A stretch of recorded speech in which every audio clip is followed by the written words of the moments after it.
Assalamualaikum warahmatullahi wabarakatuh. Halo guys, kami dari mahasiswa Universitas Indrapasta PGRI yang beralamat di Kampung Gedong, Jakarta Timur. Kami dari Fakultas Ilmu Pendidikan dan Pengetahuan Sosial, khususnya di Prodi Pendidikan Ekonomi. Pada hari ini kami akan membawakan sebuah materi dari mata kuliah perdagangan luar negeri, tepatnya materinya itu Incoterm 2010 dan pengelompokannya. Sebelumnya perkenalkan, nama saya Amanda Triptovian. Saya Febri Mulyo. Baik, kami akan membawakan materi. Baik, teman-teman, kita lanjut. Sebelumnya tadi kita sudah berkenalan terlebih dahulu. Sekarang di sini saya ingin menjelaskan daripada materi yang pertama.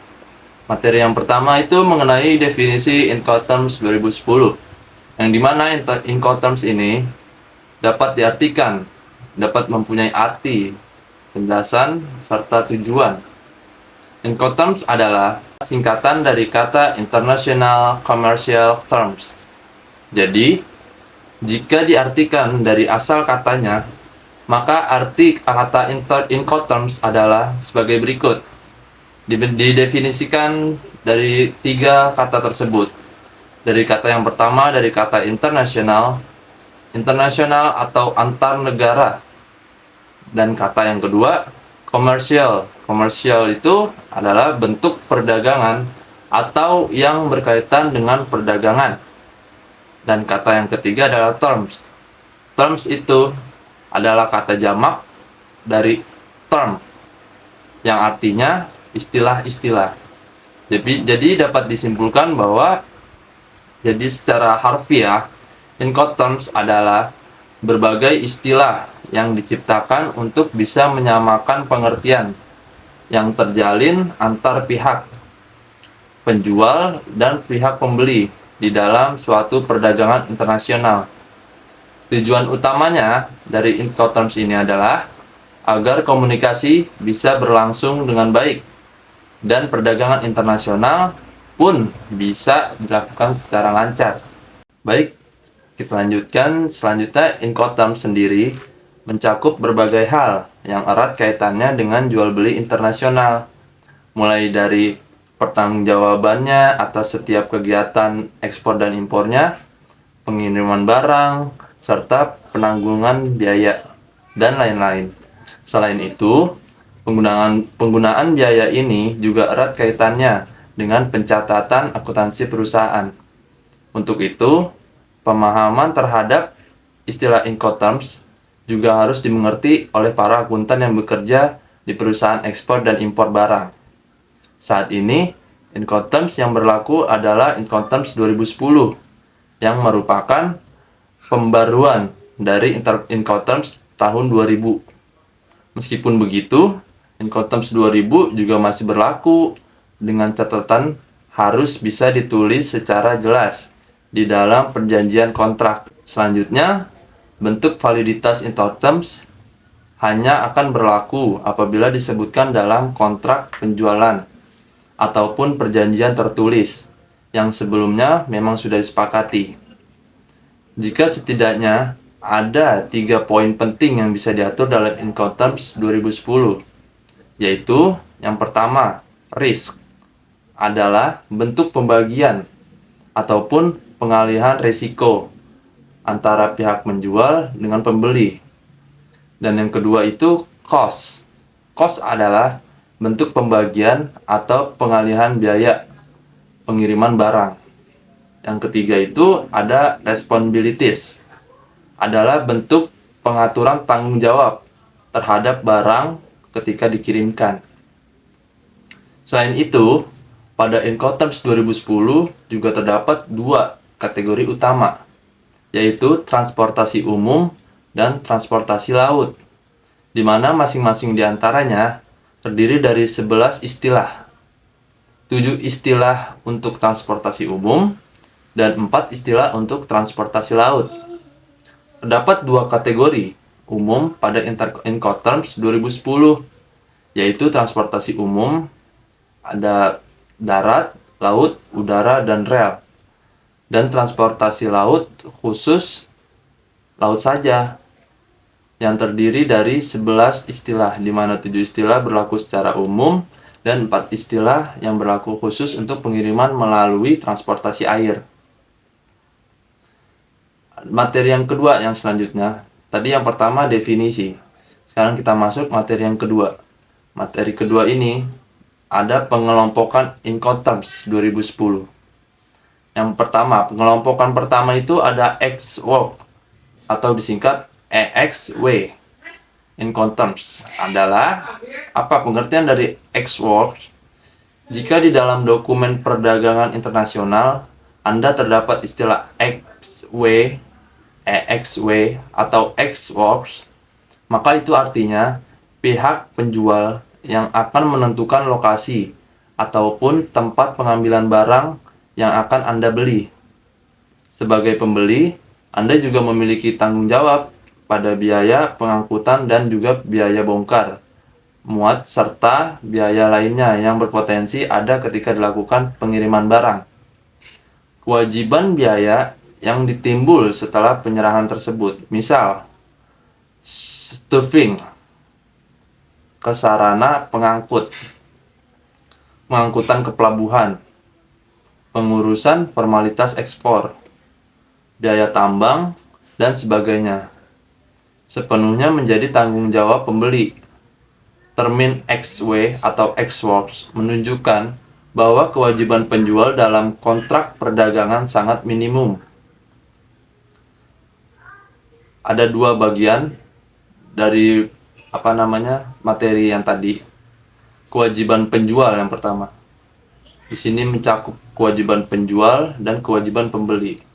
Di kewajiban penjual ada yang namanya menyediakan barang dan komersial invoice sesuai dengan kontrak.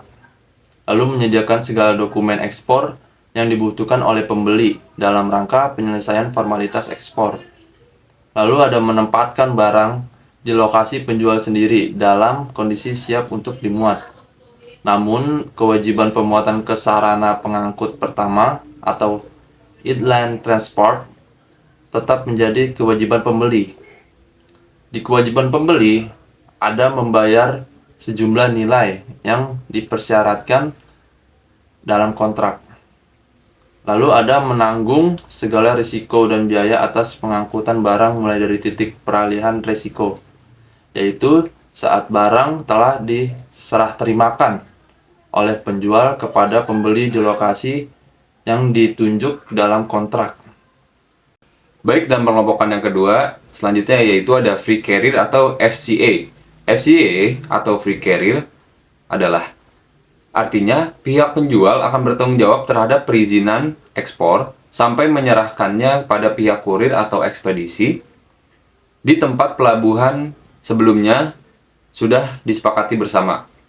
Dalam hal ini, pihak pembeli hanya perlu membayar biaya pengiriman dan tugas serta tanggung jawab penjual akan selesai ketika pihak pembeli sudah menerima barang di pelabuhan. Lalu kewajiban penjual, ada beberapa poin. Yang pertama, yaitu menyediakan barang dan commercial invoice sesuai dengan kontrak. Kedua, menyelesaikan segala perizinan ekspor dan kewajiban dari otoritas pemerintah lainnya dengan resiko dan biaya dari pihak penjual sendiri. Lalu yang ketiga adalah malam hal tempat penyerahan di lokasi penjual. Kewajiban penjual dianggap selesai jika barang selesai dimuat di atas kendaraan pengangkut atau orang tertentu yang ditunjuk sebagai pembeli. Yang keempat, malam hal tempat penyerahan di luar lokasi penjual. Kewajiban penjual dianggap selesai apabila barang telah ditempatkan dalam kewenangan pengangkut atau pihak lain yang ditunjuk sebagai pembeli. Lalu, ada kewajiban sebagai pembeli. Yang pertama adalah membayar sejumlah nilai yang dipersyaratkan dalam kontrak.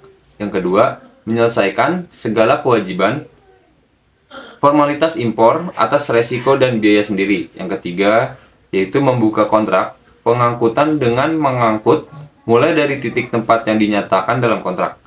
Yang keempat, menanggung segala resiko atas pengangkutan barang mulai dari titik peralihan resiko, yaitu saat barang telah diserah terimakan oleh penjual kepada pengangkut yang ditunjuk sebagai pembeli.